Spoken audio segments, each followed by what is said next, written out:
The Rae Andreacchio case was prematurely closed by authorities, but many questions remain. Come behind the curtain and follow private investigator Sheila Wysocki as she uncovers the truth about what happened to Christian. This is Without Warning.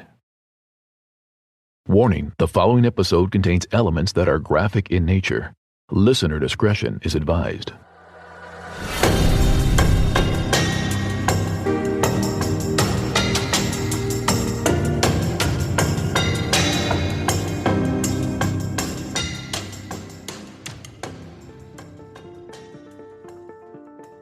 This episode will be a short one since it's being released on Thanksgiving. I will be wrapping up the conversation between Rae and myself, answering your questions. On the last episode, Rae updated us on the Department of Justice and the election. I will give you a short update today since the episode was turned in a week earlier, so things may have changed a little bit. The Department of Justice resolution was voted on November 5th. Mayor Percy Bland signed it November 12th. No, I don't know why it took him so long to sign the resolution. You will have to reach out to him, call or text him, and ask him directly.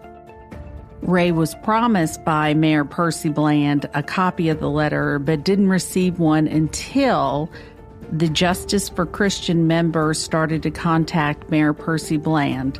Bravo to the members who advocated for Rae. Now, the next little bit of information will make you shake your head. Mayor Percy Bland and his administration put a stamp on the 3 letters and mailed them. Yes, a stamp. No, they did not certify the letters. The most watched letters coming out of Meridian maybe ever, and he didn't certify them. No, I don't know why they wouldn't certify the letters. You will have to once again reach out to Mayor Percy Bland yourself. The election update is simple. They are working on going through the boxes as I record. Beyond that, I don't have any information. I will put updates on Without Warning YouTube channel. On this episode, I will finish my conversation with Rae and the questions you have asked. If your question wasn't answered, feel free to post it on Facebook and I'll get to it. Things are never as they seem. When you get the rest of the story and all the evidence, reality is usually different from the smoke and mirrors of incomplete information. Why would the case file be incomplete? Why leave out critical information? Rae and I talk about a few gaping holes in the case file. Let's jump into my conversation with Rae.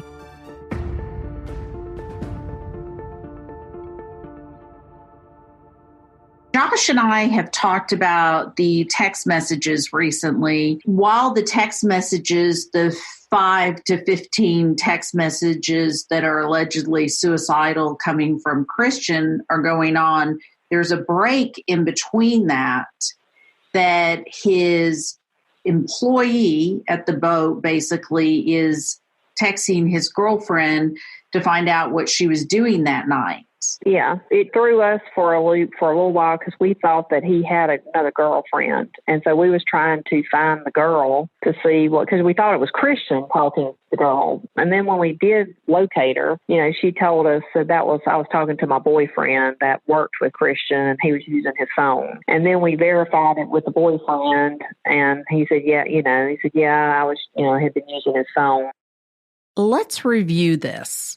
Christian is allegedly in a manic state texting suicidal messages to Whitley. He then stops, gives his phone to an employee on the boat who starts texting his girlfriend about the plans she has for the evening, and then the employee gives the phone back to Christian to continue on his alleged manic state.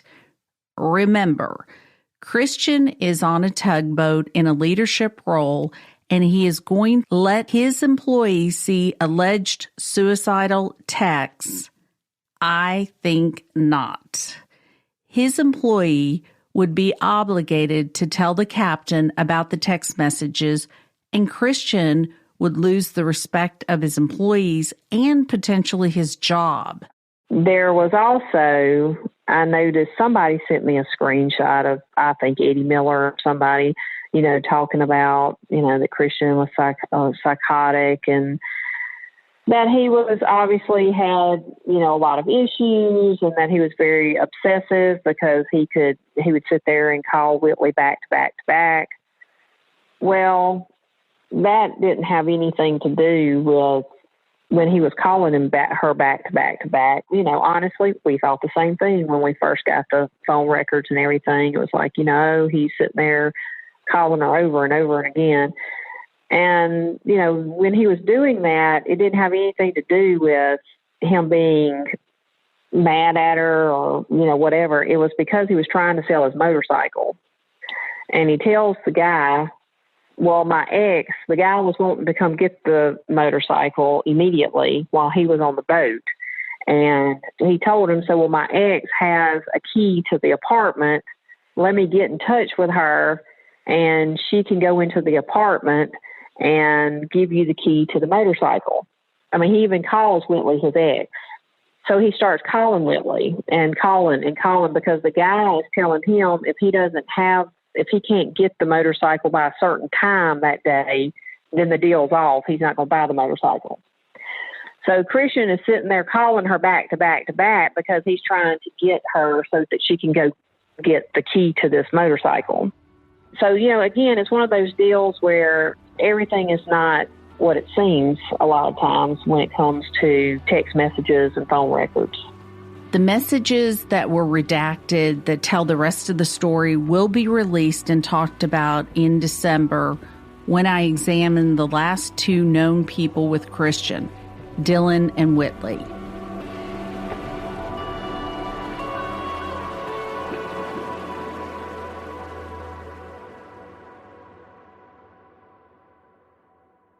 Teddy Roosevelt was renowned for his love of the outdoors, but few people know that one risky excursion almost cost him his life. Against the Odds is a podcast from Wondery about the unsinkable human spirit and our ability to fight back and triumph against all odds. Each season shares thrilling true stories of survival, putting you in the shoes of the heroes who live to tell the tale. The newest season, Uncharted, Teddy Roosevelt's Amazon Expedition, tells the tale of Teddy Roosevelt's expedition to map an unexplored river in one of the most dangerous parts of the Amazon basin. After leaving the Oval Office in his 50s, the restless president was ready for new adventures. From the Spanish-American War Service to big game hunts, Roosevelt was no stranger to death-defying endeavors, but he was woefully unprepared for the unique dangers and brutality of the jungle. His fateful journey was met with starvation, crippling disease, even murder, and you'll never believe how he got out alive. Follow Against the Odds wherever you get your podcasts. You can listen ad-free on the Amazon Music or Wondery app. Why would Jim Hood, the Attorney General, release an incomplete file? The good news, we have the information, and I'm happy to share it with you so you can get the full picture and make up your own mind. Agreed. Very much so. And one thing I want to point out, I think it's interesting that I've read comments about Christian having a locator on Whitley's phone, knowing where she is.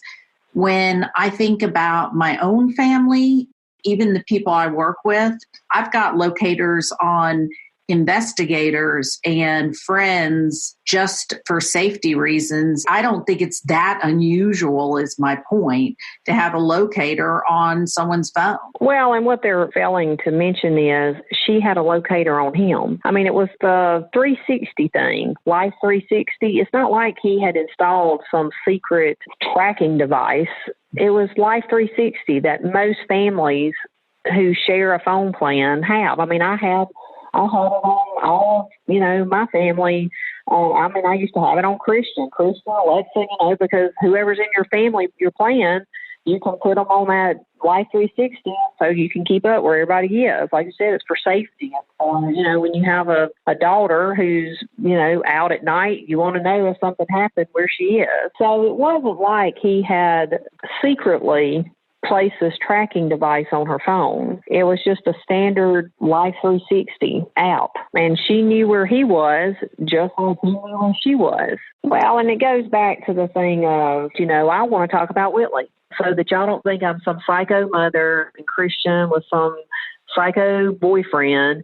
I want y'all to understand where some of this was coming from. And, they agreed that Whitley had got by pretty lightly, that nothing really too much has been said about her. And, after we talk, I give them some background and tell them, all the different things that had happened and, all the different, I said, I know y'all have read text messages and seen text messages that's out there. I said, but what you're not understanding is they have redacted all the text messages that make Whitley look bad. All the messages where she lists off all the people she's had sex with while she's been dating Christian, not in her life, just while she's been dating Christian. And so I think it would be normal for any 20-year-old who's on a boat for 30 days to want to know where his girlfriend is because she's cheating on him all the time and she's told him that she's cheating on him. I don't really find that very unreasonable. Listeners are stunned by two words that keep coming out of Cassie Coleman's administration. The words, new evidence. The question I get more than any other is what constitutes new evidence? My opinion is that is a phrase that Cassie Coleman and her administration came up with for voters so she could get a pass. The reality is listeners, voters, and citizens in Meridian are smarter than she must think because they're not buying it. I've seen some of the memes, so it's become a joke. It would be funny, except this is about someone who is dead. With Cassie admitting it was staged, botched investigation, isn't that new evidence? Well, in my opinion, there's all kind of new evidence. So, I think that the lady at the apartment who says that she heard the gunshot around 12:30, that's definitely new evidence and blows their story completely out of the water. The EMT backing up the level of river, that what Arden says, which again aligns with the lady saying she heard the gunshot around 12:30. Since they seem to think that they've never heard the guy's statement on the boat, well, then you could say that's new evidence. Person at the apartment who they say that they've never heard that either. Seeing someone come out of two guys inside the apartment, that's new evidence. So, it just goes on and on. They would send the DNA to be tested, and if they get a ballistics report, that would even be possibly more new evidence. So, they could walk into a grand jury right now, tomorrow, and get them indicted without a problem. So my point is you don't need new evidence. The old evidence is enough to get a grand jury indictment if you do your job. And then on top of that, there is no statute that says that you have to have new evidence. You can take anything back to a grand jury. That's just something she came up with. And Jim Hood, when somebody kind of cornered him on it, he admitted that she could take it back to the grand jury at any time. Yeah. So one of the questions that came up is now that he's going to be out of office, do you want to work with the new AG? I would love to meet with her, and yeah, I would love that. The only problem I see possibly is that Cassie is Republican and she's Republican. So I don't know if politics will get in the way, but I would love to try and meet with her. Whether or not she will, I don't know. We will definitely try to reach out to her and try and meet with her.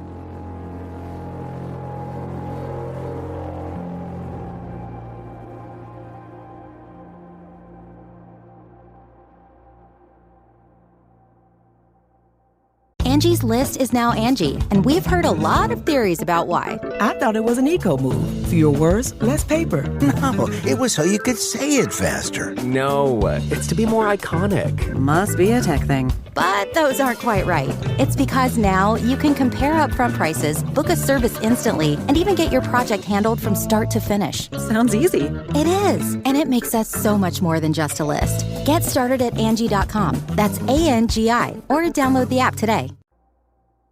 Did Dylan or Whitley attend the funeral?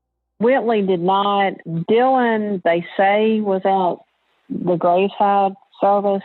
He did not, I don't think, come to the church. I did not see him at all. I don't quite frankly believe he was there, but there have been a few people who say that he was at the cemetery. Okay. And then did Dylan or Whitley reach out to you after Christian's death? No. Not at all. How long after Christian's death did Whitley move? Well, I mean, she bounced around. She's always just kind of bounced around. I mean, she at one point, she didn't move for a while. She was here for a couple years. Then she dated some guy, and I want to say that they briefly moved to Chicago maybe or somewhere. She wasn't gone very long. Then she came back. Then she moved to somewhere like maybe in Alabama. And that didn't last long. Then she came back. Then she moved down to the beach with a boyfriend. Typically it's with some guy that she would move with. And she moved down to the beach and was living with two guys actually that was from up here, up at Delwood. That's where she stayed there for, I would say, a good 6-9 months. And then from there went to Key West. Melissa McCarthy was the host on Crime Watch Daily. Melissa McCarthy, she and I talked about Whitley, and when they did Crime Watch Daily, Whitley wrote her saying that she had to move out of Meridian because of Crime Watch Daily. Was she already gone by that time? No.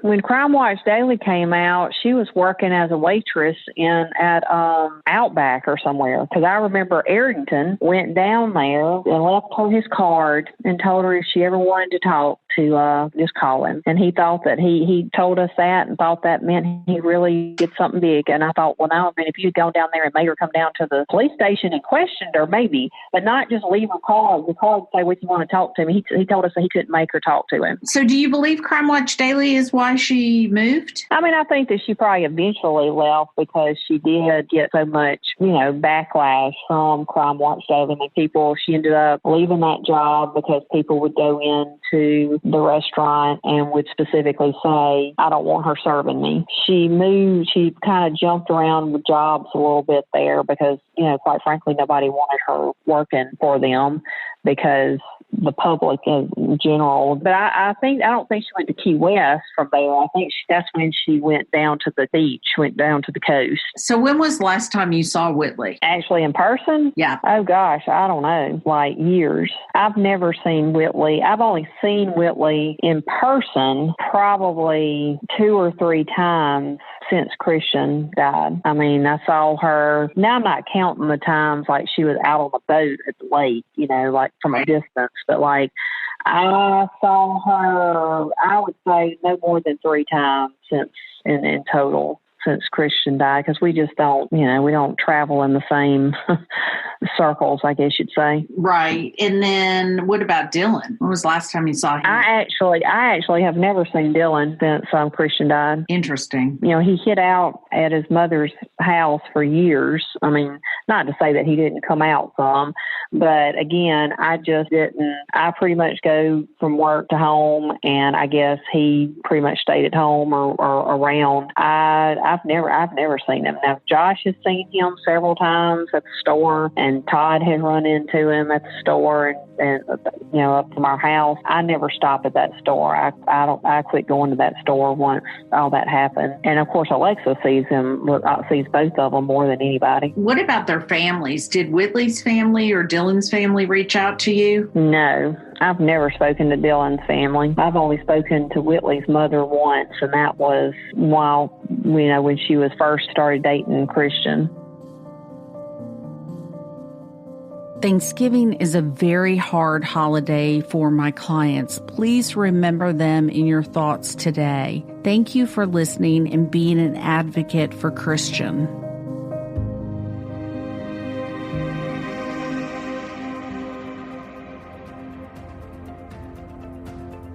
I will continue the conversation with bonus episodes on my Patreon page without warning. Please go to withoutwarningpodcast.com and buy a t-shirt and show your support to Christian Andreacchio.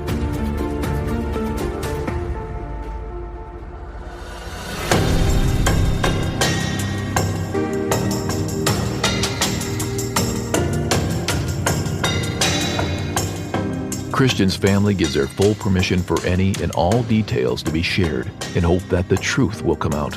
If you know anything at all, call 1-888-599-0008 or email tips@SheilaWysocki.com.